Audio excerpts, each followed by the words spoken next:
Oui, Fichiro. Tu as peut-être 100 visages, mais tu n'as qu'une seule tête. Bonjour à toutes et à tous, mon nom est Eddie Kinol. Si vous débarquez pour la première fois sur ma chaîne YouTube, je vous souhaite la bienvenue. Ici, on parle de post-production traditionnelle et créative sur les logiciels de post-production et sur la photographie en règle générale.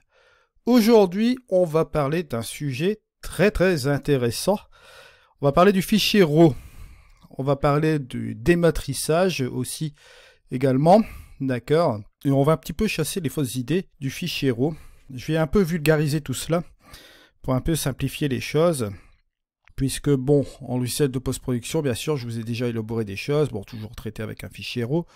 Mais bon, le fichier RAW que vous avez dans votre logiciel de post-production, bien sûr, c'est une interprétation, c'est pas le vrai fichier RAW. Il s'en va dire que, bien sûr, le fichier RAW, pour voir sa véritable identité, ça va vous être un petit peu difficile. Et je vais vous le démontrer après. On va passer dans des logiciels de post-production, bien sûr. On citera aussi un exemple dans RAW Therapy, parce que vous allez voir qu'on a la possibilité d'avoir une perception d'un fichier tel que l'appareil photo le verrait, bien sûr.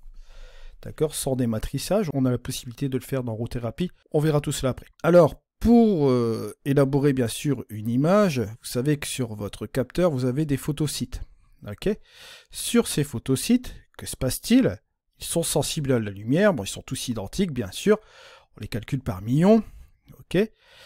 Mais devant ce capteur, qu'est-ce qu'on va coller? On va mettre un filtre ou une matrice, d'accord, devant le capteur. Dans le but que chaque photosite enregistre une longueur spécifique de la lumière. Effectivement, vous allez mettre un filtre ou une matrice. En l'occurrence ici, ce sera soit une matrice de Bayer ou filtre de Bayer. C'est pareil, hein, filtre ou matrice. Ou un filtre ou une matrice X-Trans, d'accord, avec des carrés rouges, verts et bleus. Pour simplifier vraiment la chose. Là, je vous vulgarise, je vous simplifie vraiment la chose pour vraiment aller à l'essentiel, parce que ces choses-là, bon, quand on les connaît une fois, bon, ça sert à rien de retourner 36 000 fois sur le même sujet. Donc, ce qui va se passer, une fois que toutes ces informations-là seront stockées sur notre capteur, que va-t-il se passer? Il va falloir tout simplement les afficher pour qu'on voit notre image, tout simplement, pour qu'on voit notre photo. Mais avant toute chose, avant de continuer, je tenais à vous dire que vous avez mon site internet où vous pouvez retrouver toutes les offres des logiciels de post-production que je couvre sur la chaîne. Et n'oubliez pas d'aller voir le blog aussi également.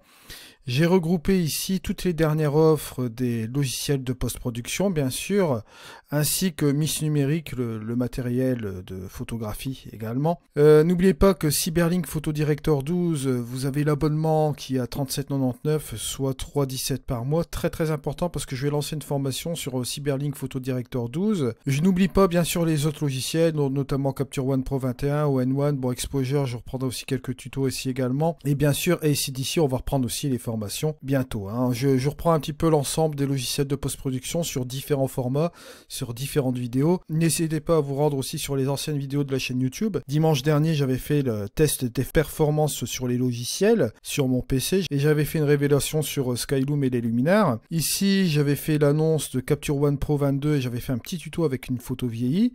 Je vous avais présenté également un dossier complet sur Photo Studio 11 Pro de chez InPixio. On en reparlera cette semaine d'ailleurs.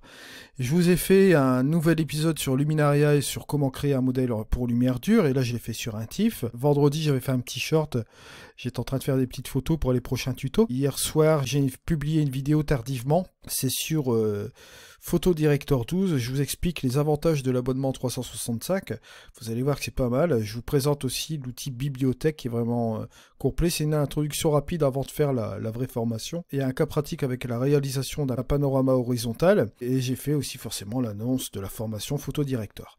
Mais là sans plus attendre, on va reprendre le tuto. Ici, c'est tout simple, vous avez votre APN, on va faire ce qu'on appelle une conversion numérique, ce que je vous ai fait ici. Et dans cette conversion numérique-là, il y aura aussi des réglages ISO, d'accord, l'amplification du signal. Alors, vous avez deux possibilités, toutes simples. Une fois que vous avez fait votre conversion numérique avec votre APN, soit vous l'enregistrez en fichier RAW, ou soit, bien sûr, vous faites le dématrissage à partir de votre APN, pour l'enregistrer en JPEG. Alors là, que va-t-il se passer? Vous allez avoir une interpellation des vrais pixels pour faire afficher forcément tout ce qui est pixels rouge, vert et bleu. Alors il va y avoir des correctifs qui vont être faits sur la balance des blancs, contraste, saturation, netteté, etc. Et vous allez avoir en sortie un fichier JPEG 8 bits. D'accord? Et certains appareils permettent aussi de faire des TIFF 8 ou 16 bits en sortie. Bon, ça, c'est une des possibilités, d'accord, dans l'appareil. L'autre possibilité, la plus courante bien sûr, vous faites votre conversion numérique avec les réglages ISO, vous balancez ça en fichier RAW, bien sûr, et à partir de cela, vous faites le dématrissage dans le logiciel de post-production, c'est-à-dire tout ce qui est correctif ici, balance des blancs, contraste, saturation, netteté, etc. D'accord, et vous faites une sortie en JPEG ou en TIFF aussi également. Bon.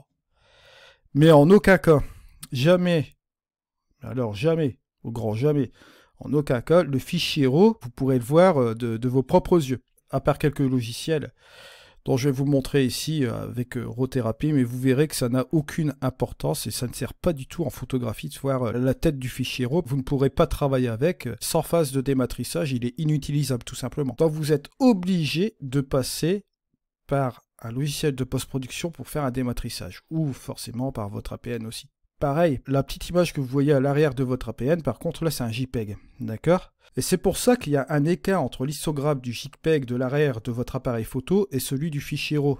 C'est tout bonnement normal. Le fichier JPEG, il est condensé en 8 bits, et bon, le fichier RAW, forcément, c'est un fichier beaucoup plus important, vous allez pouvoir l'interpréter de toutes les solutions que vous le souhaitez.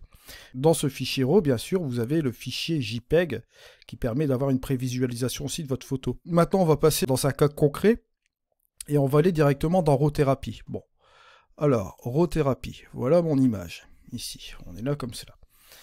Je suis ici dans le petit onglet que vous voyez là, d'accord, c'est l'onglet dématrissage que vous pouvez voir ici. Dans RAW-thérapie, bon, c'est un logiciel gratuit que vous pouvez vous fournir aussi sur le net, n'hésitez pas à aller le télécharger, vous avez la possibilité d'utiliser plusieurs modes de dématrissage. Ici, en l'occurrence, on est sur un capteur X-Trans, d'accord, je suis sur un 3 passes meilleur, bon, le 3 passes c'est pour les Fuji, vous avez également un 3 passes fast, qui est beaucoup plus rapide et moins qualitatif, bien sûr.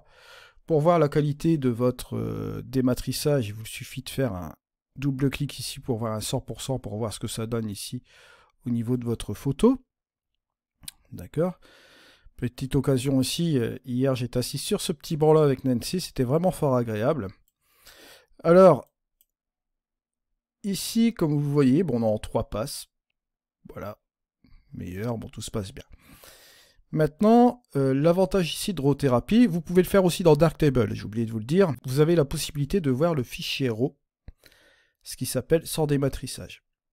Bon, sans dématrissage, aucun montre ce que voit le capteur. Et regardez ce qui se passe, boum, je vais cliquer dessus, voilà. Voilà le fichier RAW, voilà à quoi ça ressemble. Vous vous doutez bien qu'un fichier RAW, on est forcément obligé de le développer. En photographie, ça servira à rien, vous vous doutez bien, on ne pourra rien faire de ce truc-là, parce que bon là, il est dépourvu de couleur, il n'y a pas de balance des blancs, il n'y a rien du tout, d'accord? Le dématrissage, lui, permet de retrouver, et vous allez voir, on va le retrouver ici, des couleurs, la balance des blancs, etc. Vous voyez? Mais le fichier RAW, par définition, regardez ce qui se passe, boum, voilà. Alors que voulez-vous faire avec un fichier RAW? Alors quand on vous dit toujours que oui, je développe le fichier RAW, non, non, c'est pas ça. En fait, ouais, vous avez le fichier RAW dans votre logiciel de post-production, mais vous êtes obligé de lui donner une interprétation pour pouvoir travailler avec. Bon là, ici, en l'occurrence, je vais le remettre ici en 3 passes, et c'est meilleur.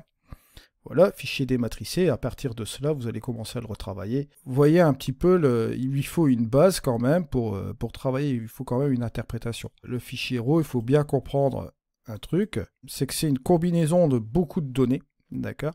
En photographie, un fichier RAW tel qu'il est là, d'accord, tel que le capteur le voit, ça ne sert à rien, ça ne vous servira à rien en post-production. Alors quand vous êtes dans Lightroom, quand vous êtes dans Capture One, quand vous êtes dans ON1 Photo RAW 2021, quand vous êtes dans pas mal de logiciels, de toute façon, vous n'avez pas l'affichage du fichier RAW directement, vous avez une des interprétations. On va partir dans un autre logiciel de post-production, vous allez comprendre aussi ce que je veux dire. Voilà, donc ici on est dans Capture One, une photo qui est là. On va aller directement ici, dans profil couleur, où on va retrouver les caractéristiques de base ici, avec mon profil ici, c'est bon, Fujifilm X-T20 générique, et on a différentes courbes ici. On a les différents profils, comme vous pouvez le voir ici, de notre Fujifilm. Vous voyez, juste comme ceci. Voilà. Et vous avez même une réponse linéaire. Bon, ça va vous permettre de travailler avec un point de départ, bien sûr, mais en aucun cas, c'est le fichier RAW. Le fichier RAW, je vous l'ai montré juste auparavant, c'est un truc qui ressemble à rien en fait. D'accord? C'est vraiment le truc qui ressemble à rien. Vous êtes obligé de passer par un dématrissage pour travailler dessus. On peut mettre une interprétation assez particulière à Capture One, c'est la réponse linéaire. La réponse linéaire, elle est quand même relativement plate, et elle est un petit peu plus sombre que les autres profils, bien sûr, et ça va vous permettre d'aller plus loin au niveau de votre post-prod, ce qui est plutôt plus agréable. Vous pourrez pousser, par exemple, les curseurs ici au niveau des contrastes. Bon, on va ramener un petit peu plus de luminosité, dégager un petit peu plus les ombres. Vous voyez que c'est un peu la chose la plus plate. On peut aller relativement plus loin dans la post-prod, ce qui est vraiment pas mal. Bon, là j'avais laissé ma balance des couleurs la dernière fois que j'avais fait un tuto. On peut lui rajouter un petit peu de saturation aussi, vous voyez là. Bon, plein de choses à faire. Dans la phase de dématrissage aussi, bien sûr, il y a la gestion du bruit. Là, en l'occurrence, ici, vous voyez que le fichier RAW est très bien traité dans Capture One Pro 21 au niveau du bruit. Quand vous faites aussi une conversion avec Pure RAW, par exemple, vous avez une gestion du bruit qui est faite dans le dématrissage. Ça, faut savoir aussi. C'est une étape faite dans le dématrissage, en fait. C'est pour ça que les interprétations que vous allez avoir de votre fichier, si vous êtes bruité ou pas, ça va être aussi l'interprétation du logiciel, du dématrissage du logiciel. Donc, le fichier RAW, il est ce qu'il est, mais après, c'est votre logiciel de post-prod qui va l'interpréter. D'accord? Là, ici, je sais très bien que pour les fichiers Fuji chez Capture One, il les dématrice vraiment très bien. Il n'y a aucun souci là-dessus. On a une qualité de fichier sans aucun problème. Même avec la structure ou la clarté, je sais que bon, je vais avoir toujours du très bon résultat avec Capture One Pro 21. Si je vais dans All-in-One Photoro 2021, ça va être encore autre chose aussi. Lightroom, ça va être autre chose aussi. Ces logiciels-là vont dématricer de telle ou telle manière. D'accord? Donc c'est à vous de voir la qualité du fichier dématricé. Comme je vous l'ai expliqué tout à l'heure, la gestion du bruit se fait dans la partie dématrissage. Il est important de voir votre fichier brut, comment il est rendu, bien sûr, selon les logiciels de post-prod. Et si vous devez appliquer un correctif sur le bruit en sortie, le RAW c'est non destructif, mais si vous allez aller loin par moment dans votre post-production, il se peut que vous ayez une apparition de bruit dans certaines zones de l'image, ça peut être fortement possible aussi également. Alors pour appliquer un correctif, il n'est pas impossible de faire une correction de bruit en sortie aussi également. D'accord? Il faut savoir bien distinguer les deux choses. Vous avez cette possibilité là aussi. Il n'est pas impossible de faire une correction de bruit en sortie lorsqu'on pousse un petit peu plus la post-prod. Ça peut arriver aussi également. Il ne faut pas confondre les deux, hein, le débruitage dans la phase de dématrissage, bien sûr, et le débruitage en sortie lorsqu'on a un petit peu de bruit face à une post-production un petit peu plus lourde par rapport à l'habitude, bien sûr.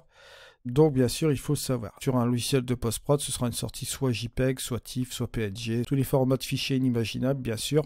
Donc voilà où on en arrive un peu. Je voulais vous faire un petit chapitre sur les fichiers RAW, bien sûr, puisque le fichier RAW, bon, il n'est pas perceptible en réalité. Sans phase de dématrissage, il est inutilisable. Voilà, c'est une vidéo que j'ai voulu un petit peu vulgariser, que vous pourrez mettre sur le côté. Nous, on va continuer sans plus attendre les différents tutoriels sur les différents logiciels de post-production à partir de cette semaine, bien sûr. Je vous remercie de m'avoir suivi. Je vous souhaite à toutes et à tous un excellent dimanche. On se retrouve donc cette semaine pour des tutos. C'était Eddy. Allez, au revoir.